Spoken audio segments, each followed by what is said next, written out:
Now it is time for a segment we call We Wish It Were the Rant Wheel. Ooh, a little twist. Here's how it works. We're going to talk about something we're furious at ourselves for liking. And I'll go first because I can't keep... Well, let's spin the wheel.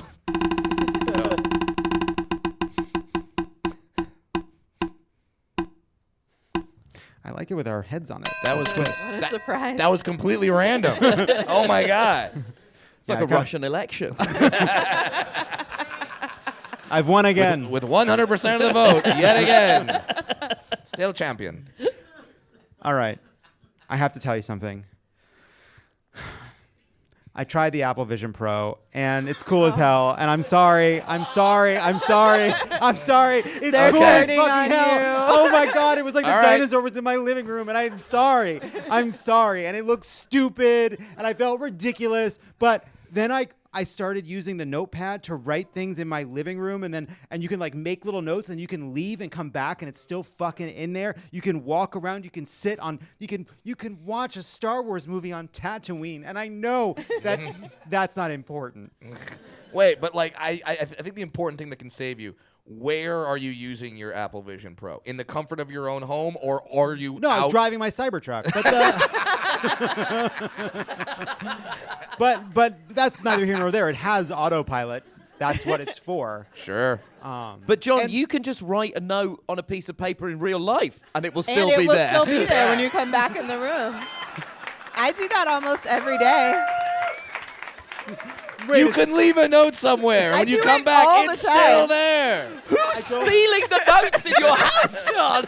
You just have a shitty roommate. The other thing is, I took apart a lunar lander, and I could like move the parts around and then walk around it. And again, I don't know what a lunar lander is made of, but now I'm looking inside of it, and I felt like if I knew more, it might have helped. Lead with the fucking lunar lander. Yeah. Here's the thing. It's like the Matrix. It's like the Matrix. It doesn't make a lot of sense. Yeah, that's right.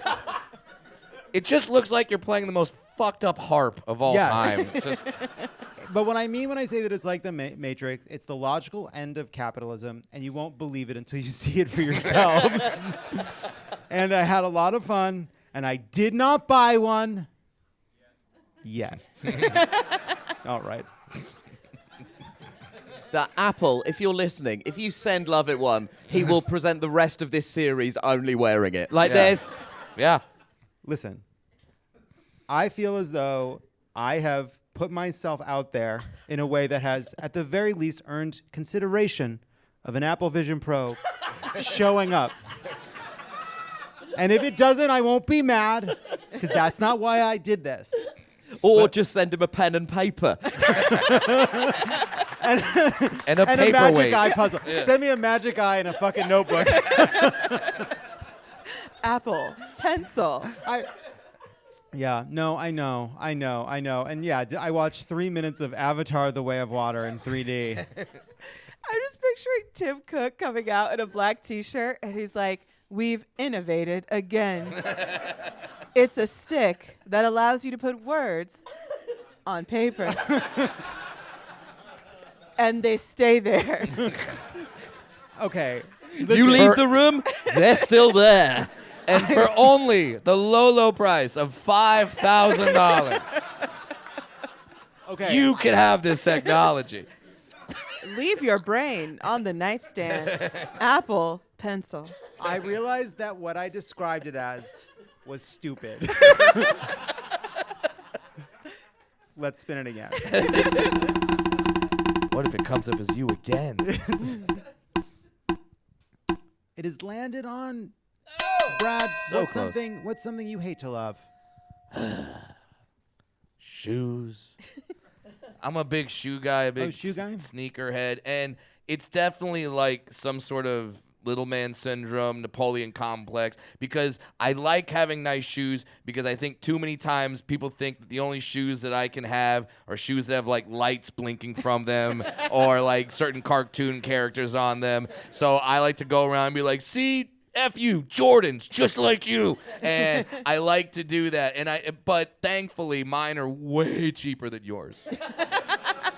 way cheaper, like ridiculously cheaper. That's cool. Yeah, that part's good. But like, it just like I shouldn't have so much. Like, I have a child. I should have more efficient use of the of my house than a shoe closet. I should not have that, but I do. They make me feel happy. And that's good. Then I think that should be good. Okay. I also like pro wrestling. I hate that thing. Yeah, you got one. Yeah. What? See, some people booed. Fuck yourself. Okay, now I'll defend pro wrestling. Now I'm freaking adamant about this because the number one thing of people that hate pro wrestling are like, it's fake. So is The Bachelor, okay? And yet you watch that and think that's real love. You think really two average people go to a market on top of a cliff in Bangkok as their first date? No, that's not real love. That's not real life. Show me men, show me spandex, show me pyro. You got me. Show me a good ending, okay? Wow, we are speaking the same language. Show me men, show me spandex, show me a good ending. What are you talking about? Wait until I show you who Cody Rhodes is. You're gonna love this guy. All right. Hashtag Can I finish the say, story. I also hate really cool sneakers. Yeah? Because every time I'm wearing really cool sneakers, I feel like men use that as their excuse to come up and be like, "Oh, I like your sneakers." And I'm like, "Just tell me you like my tits, dude. Like, what are we doing?" We're trying to be nice. Can I compliment your sneakers and then your Can I tits? work my way up? No, and then I'll go to your socks. Hey, eyes down lower, buddy. Let's spin it again.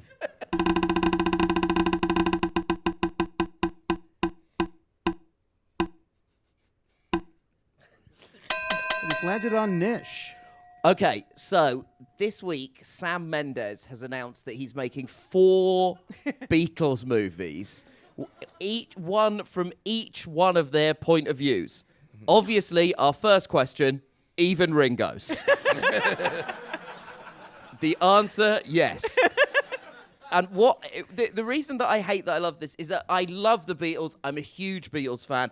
Absolutely adore them. As all British people do. That's a true stereotype. It's required by law. Yeah. Compulsory.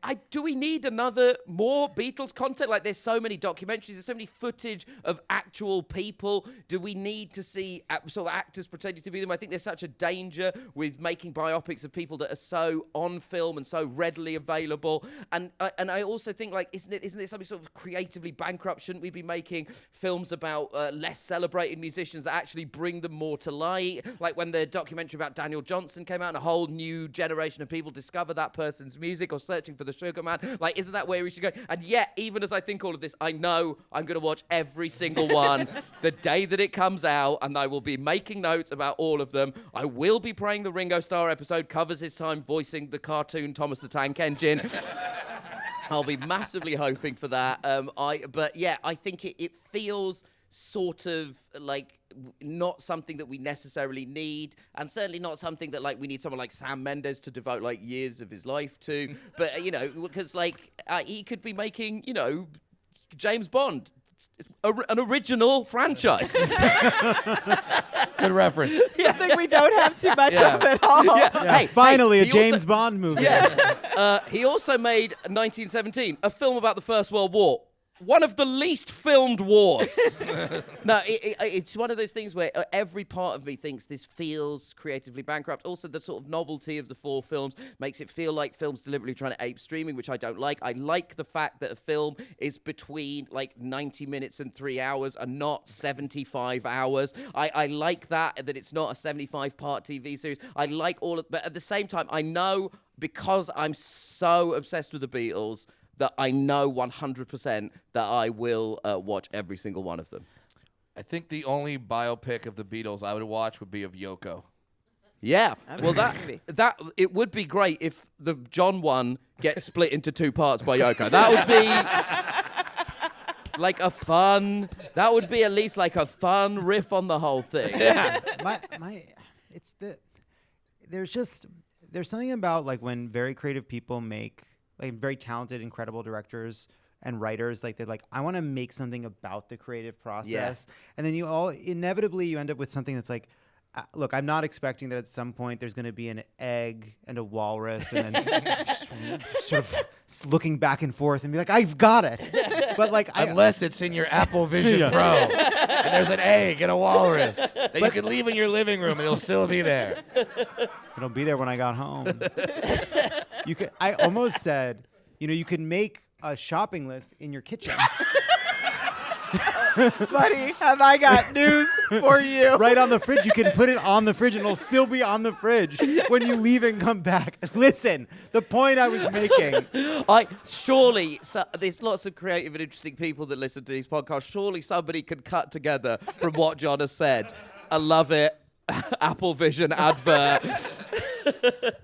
You can write things down and they remain there.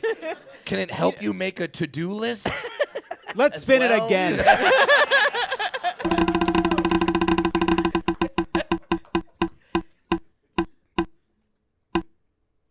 It's just so funny because any real estate agent will send you a Post-it thing that you stick on your fridge. I know.